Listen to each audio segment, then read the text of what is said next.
In every marriage, trust is the fragile thread that binds two hearts together. But what happens when that thread begins to fray, slowly, painfully, and without warning? The story of Sam and Sonia is a striking example of how secrets can turn love into uncertainty, joy into sorrow, and a peaceful life into a battlefield of doubts. Sam believed he had found the love of his life when he married Sonia. She was kind, graceful, and warm-hearted. Her smile once brought comfort, and the sound of her voice used to calm the storms of his life.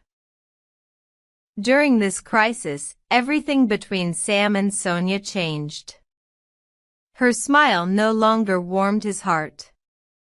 Her words no longer lifted his spirits. Love slowly faded, replaced by bitterness, suspicion, and silent pain. The only thing keeping them together were their two innocent children, Adam and Carmen. Sam's once peaceful life had turned into a living nightmare, and every breath he took was burdened by doubt and fear. Yet Sam refused to surrender. His desire to uncover the truth, no matter how painful, became his only source of strength. But the truth has a price. In his pursuit, he ignited more conflicts, drew the attention of more dangerous enemies, and complicated his already broken relationship with Sonia. Still, he pressed forward, determined to find out whether the woman he once loved was a victim of circumstances or the architect of his misery. Was Sonia innocent or guilty? Who was the mysterious man she claimed was her father? Why did she lie? What role did criminal gangs play in their lives? And how did Sam escape from the gangs and the prison where he was unjustly incarcerated? To answer these questions, we present the second part of Sam and Sonia's story. Here he tells it, so let's listen. I'm Sam, and this is what happened to me after I had a fight with my wife, Sonia, and she hid the truth from me. I decided to go and find out everything for myself, no matter what it took, because my life was ruined, and my relationship with my wife was no longer the same. All that remained between us were my children, Adam and Carmen, whom I love with all my heart. They are the light that illuminates my life. It all began that night when Sonia looked me straight in the eye and lied, again. For months, every time I tried to understand what she was hiding, she would dodge my questions. Her stories no longer matched. Her smiles felt forced. And the warmth we once shared was replaced by a cold, suffocating silence. I couldn't bear it anymore. The abandoned house. The next day, I decided to close my small library earlier than usual. I walked straight to the abandoned house, the place I believed held the answers Sonia refused to give me. A decayed building that people whispered about, a place that didn't belong to the quiet peacefulness of our neighborhood. I stood across from it, watching. Waiting. The first day passed with nothing but the sound of the wind brushing against broken windows. The second day passed the same way. The third, fourth, a week, 2 weeks. Not a single soul entered or left the place. By the beginning of the third week, despair settled heavily on my shoulders.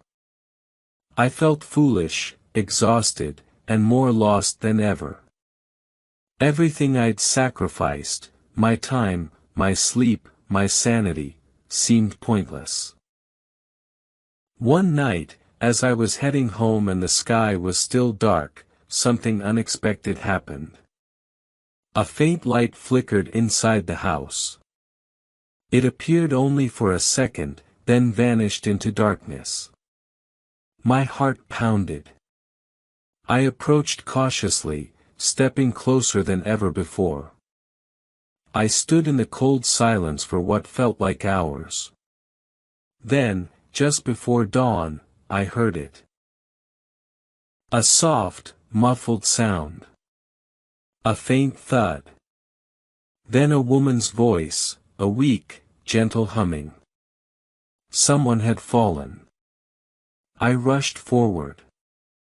Suddenly, a sharp beam of light flashed directly into my eyes. I lifted my hands to block it, but the flashlight blinded me completely. Before I could see who it was, she scrambled up and ran into the shadows. She was gone. Sonia's warning. I returned home confused and shaken. Sonia was just about to leave for work. She approached me with a soft smile, the same smile she used when she wanted to hide something. "Sam, I want to talk to you," she said gently. I ignored her and walked into the bedroom. She followed me quickly. "Don't forget the promise you made to me on our wedding day," she whispered. "That we would be together forever." I turned, glaring at her. "What promise are you talking about? If you were still true to your word, you would have told me the truth." Her eyes dropped to the floor. A tremble filled her voice.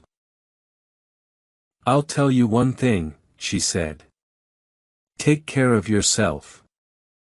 I love you, and I worry about you. If I didn't love you, I would have told you everything from the start. And I repeat, don't do this for me. Do it for yourself and for our children. The road you're taking is full of dangers. You won't be able to handle them. These are dangerous people, Sam. You can't face them alone." I stared at her, angry, tired, and heartbroken. I said nothing. I simply walked out, grabbed my keys, and went to work. The men in the dark. A week passed before I returned to the abandoned house. All week long, the place remained silent, dead, as if no living soul had ever entered it. But I refused to give up. One evening, after another long, disappointing watch, I started heading home. That's when I heard them. Two men. Whispering in the dark. "There's a stranger watching us," one of them said. My stomach tightened. I stepped back. But before I could react, a hand grabbed my arm, firm, urgent. "Come hide here," a woman whispered. Before I could speak, her other hand covered my mouth. She dragged me silently behind a collapsed wall, then down a narrow passage, leading me into a long, dark tunnel beneath the house. My heart pounded louder than my footsteps. When we finally reached a safe corner, she released me, but the darkness kept her face hidden. "Stay here," she whispered. "Don't move.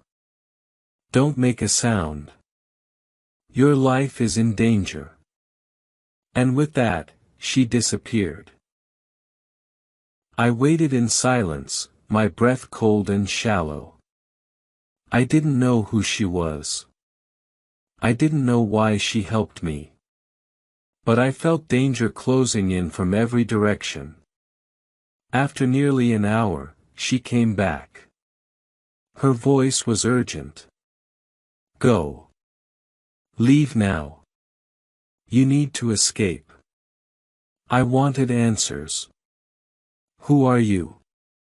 Why help me? What do you know about the house? About Sonia?" She stepped back.